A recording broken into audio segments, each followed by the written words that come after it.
کی راستے پر بندہ گامزن ہے بالکل ایسے ہی اور پاکیزگی کا ایک اعلیٰ مقام ہے. اعلیٰ مقام بے شک. تو اس کے متعلق میں آپ جی بولیں. جی یہ ایسا ہے کہ آپ دیکھیں جتنی بھی عبادات ہیں ہر عبادت کا مطلوب تقویٰ ہے. بے شک. ہم حج کو دیکھتے ہیں جس طرح روزے کا تو ہم نے عرض کیا کہ روزے کا مقصد بھی تقویٰ ہے.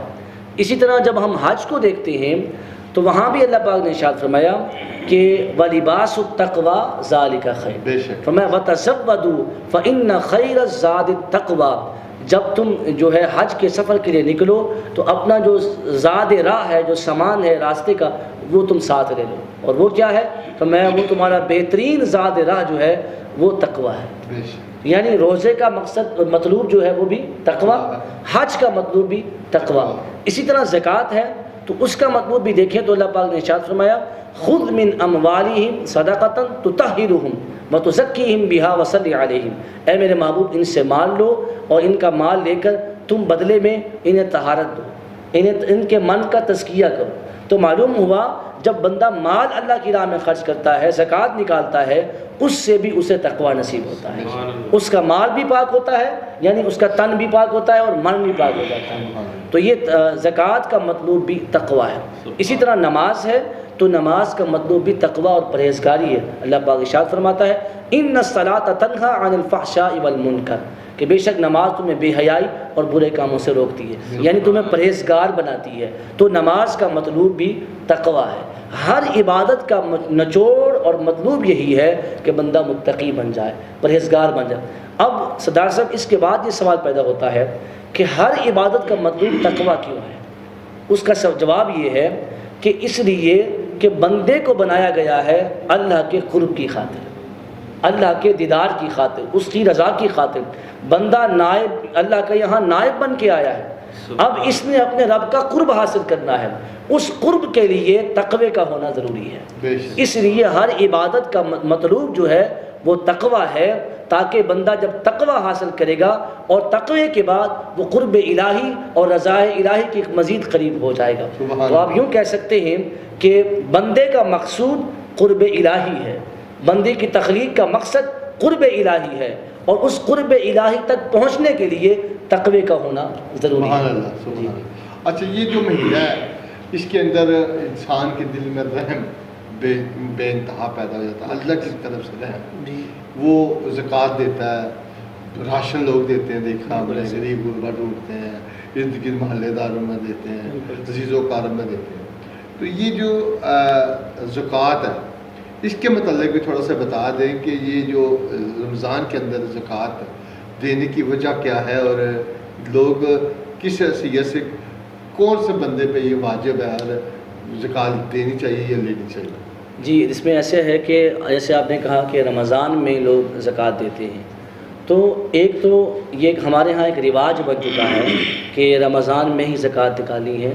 تو یہ ضروری امر نہیں ہے، یہ لازمی نہیں ہے کہ اصل میں حکم یہ ہے کہ جو صاحب حیثیت ہے اس کے بعد جو ایک خاص نصاب ہے جو کم سے کم 52.5 تولہ چاندی کے برابر حاجت اصلیہ سے زیادہ انسان کی جو ضروریات کے سامان ہیں، ضروریات کی چیزیں ہیں، ان کے علاوہ 52.5 تولے چاندی یا اتنی مالیت کی رقم انسان کے پاس ہو اور اس پر سال گزر جائے تو پھر اس کی زکوٰۃ نکالنا یہ ضروری ہے. یعنی کسی بھی سال کے مہینے جی اب وہ سال اگر رجب کے مہینے میں ہو جاتا ہے یا شعبان کے مہینے میں ہو جاتا ہے یا کسی اور مہینے میں ہو جاتا ہے، جب اس کو سال ہو جائے گا تو اسی وقت فوری طور پہ زکوٰۃ نکالنا ضروری ہے.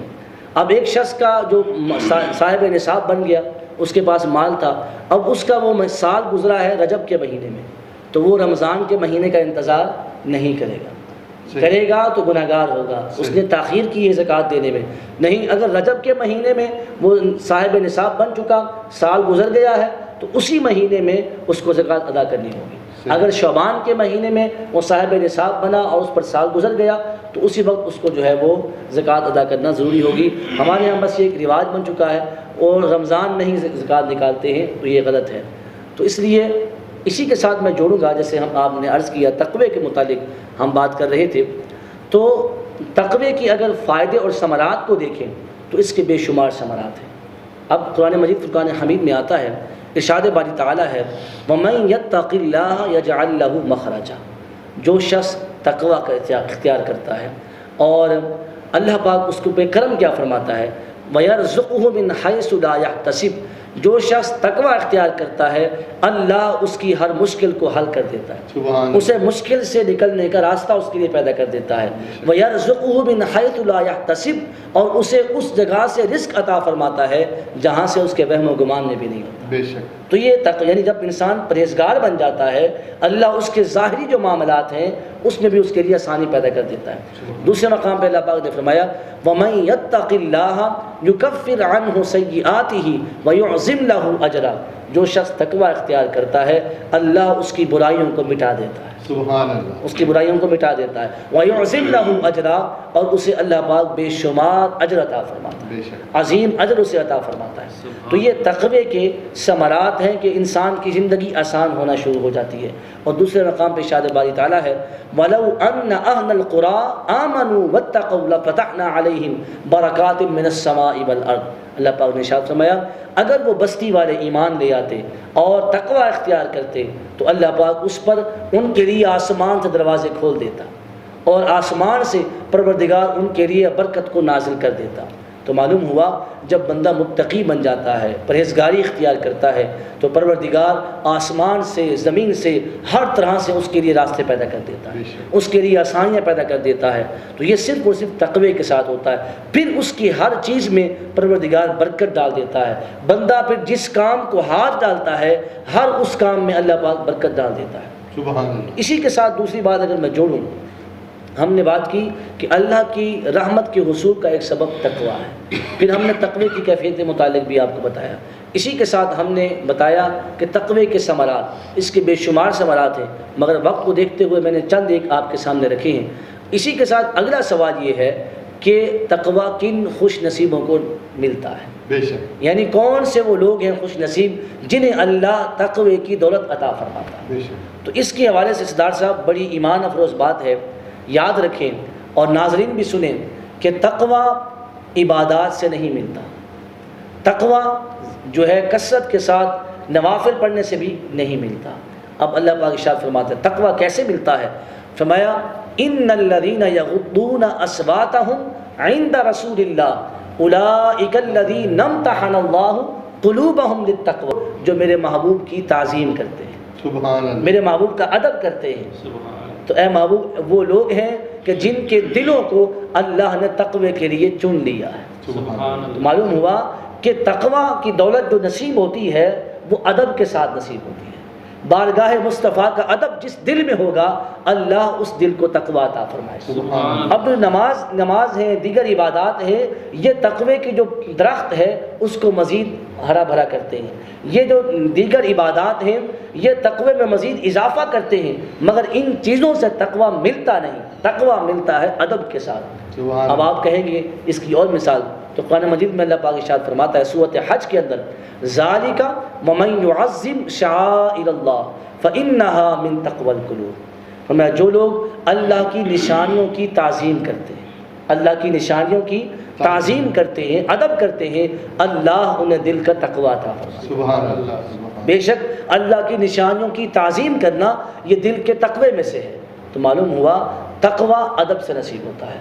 سردار صاحب اب تقوی جب جیسے ہم نے عرض کیا تقوی ادب سے ملتا ہے، تو اس ادب کو آپ دیکھ لیں، ہر ایک کا ادب، سب سے پہلے بارگاہ مصطفیٰ کا ادب، اس کے بعد والدین کا ادب، اساتذہ کا ادب، بڑوں کا ادب، جیسے جیسے بندہ مؤدب بنتا چلا جائے گا، بندہ باادب ہوتا جائے گا، اللہ پاک اس کو مزید تقوی کی دولت عطا فرماتا ہے۔ بے شک، سبحان اللہ، جیسے جیسے وہ آگے جیسے کہتے ہیں با ادب با نصیب، جیسے وہ ادب کرے گا بڑوں کا اور چھوٹوں پہ شفقت کرے گا، اللہ اس کے دل میں تقوی کا نور مزید بڑھاتا جائے گا۔ بے شک، سبحان اللہ، سبحان اللہ۔ جی ناظرین، مولانا بڑے مؤثر انداز میں ہمیں تقوی کی تشریح سمجھا رہے تھے، اور پروگرام کی آخری اشرے میں محترم محمد اعظم بھائی سے گزارش کروں گا کہ نعت مقبول صلی اللہ علیہ وسلم حقیقت پیش کریں ہمارے نبی کریم صلی اللہ علیہ وسلم کی ذات اقدس پہ۔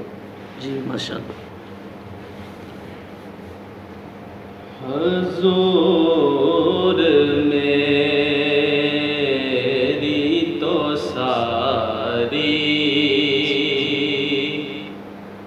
بہار آپ سے ہے سبحان اللہ، سبحان اللہ، سبحان اللہ۔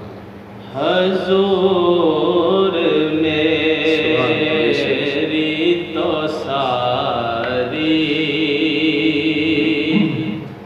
بہار آپ سے ہے، میں بے قرار تھا میرا قرار آپ سے ہے، بے شک سبحان اللہ۔ حضور میری تو ساری بہار آپ سے ہے، حضور میری تو ساری کہاں وہ عرض مدینہ، کہاں میری ہستی، کہاں وہ عرض مدینہ، کہاں میری ہستی، یہ حاضری کا سبب بار بار آپ سے ہے، یہ حاضری کا سبب بار بار آپ سے ہے، یہ حاضری کا سبب بار بار آپ سے ہے، میں بے قرار تھا میرا قرار آپ سے ہے،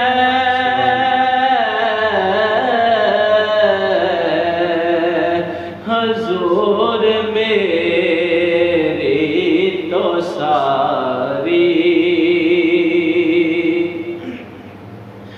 سیاہ کار ہوا کا بڑی ندامت ہے، سیاہ کار ہوا کا بڑی ندامت ہے، قسم خدا کی یہ میرا وقار بے شک آپ سے ہے، قسم خدا کی یہ میرا وقار آپ سے ہے، میں بے قرار تھا میرا قرار آپ سے ہے،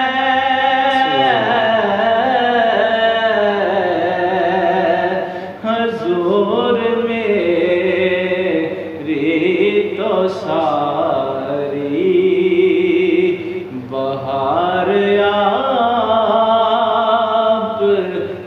ہیں حضور میری تو ساری. سبحان اللہ، ماشاء اللہ، بہت خوبصورت کلام، بہت خوبصورت نعت شریف آسم بھائی نے پڑھی. جی ناظرین، علامہ محترم احمد حسن عاصی صاحب آپ کا بہت شکریہ، جناب محمد اسلم صاحب آپ کا شکریہ. آخر میں علامہ صاحب سے گزارش کروں گا کہ دعا کریں اور ساتھ میں مجھے اجازت دیجیے. اگلے پروگرام تک کے لیے اللہ حافظ. اللهم صل على محمد وعلى آل محمد وبارك وسلم عليه. رب اغفر وارحم وأنت خير الراحمين. ربنا تقبل منا إنك أنت السميع العليم وتب علينا إنك أنت التواب الرحيم. یا رب العالمین یا ارحم الراحمین. پروردگار، جو تیرے بندے تیری توفیق سے، تیرے فضل سے، تیرے کرم سے اس ماہ مبارک میں روزے رکھ رہے ہیں، تیری رضا کی خاطر مالک سب کے روزوں کو اپنی بارگاہ میں قبول فرما اور ہمیں صحیح معنوں میں اس ماہ مبارک کا ادب و احترام کرنے کی توفیق عطا فرما. یا الہ العالمین، اس ماہ مبارک کی برکتوں و رحمتوں سے ہمیں مستفیض فرما. پروردگار، اس ماہ مبارک کے صدقے جو پریشان حال ہیں مولا ان کی پریشانیوں کو دور فرما. پروردگار، اس ماہ مبارک کے صدقے جو مشکلوں میں ہیں میرے مولا ان کی مشکلوں کو آسانی میں تبدیل فرما. یا رب کریم، جو بے اولاد ہیں انہیں صاحب اولاد بنا. یا رب کریم، اس بابرکت مہینے کے صدقے سے جو مقروض ہیں انہیں قرض سے خلاصی عطا فرما. یا الہ العالمین، جو والدین اپنی اولاد کی نافرمانیوں کی وجہ سے پریشان حال ہیں پروردگار، اس ماہ مبارک کے صدقے ان والدین کی اولادوں کو نیک بنا، نیک اور صالح بنا، اس بچوں کو ماں باپ کا فرمانبردار بنا. یا رب العالمین، جو والدین اپنی بچیوں کے رشتوں کی وجہ سے پریشان حال ہیں مالک ان بچیوں کے نصیب اچھے فرما، ان کے مقدر اچھے فرما. والدین کو بچیوں کے معاملات میں سرخروئی عطا فرما. یا الہ العالمین، اس ماہ مبارک کی ہماری تمام تر عبادات کو اپنی بارگاہ میں قبول فرما. یا الہ العالمین، ہماری اس کاوش کو ہمارے سردار صاحب جو ایک محبت و خلوص کے ساتھ اور ان کی پوری ٹیم اور سٹی 55 نیوز کے تمام جو ممبران ہیں اور انتظامیہ ہے جو اس ماہ مبارک میں خلوص و محبت کے ساتھ دین متین کے پیغام کو آگے پہنچا رہے ہیں میرے مالک سب کو کامیابی عطا فرما، سب کو کامیابی عطا فرما. ہماری اس کاوش کو اپنی بارگاہ میں قبول فرما. وصلی اللہ تعالی علی خیر خلقہ ونور عرش محمد وعلی آلہ وصحبہ اجمعین.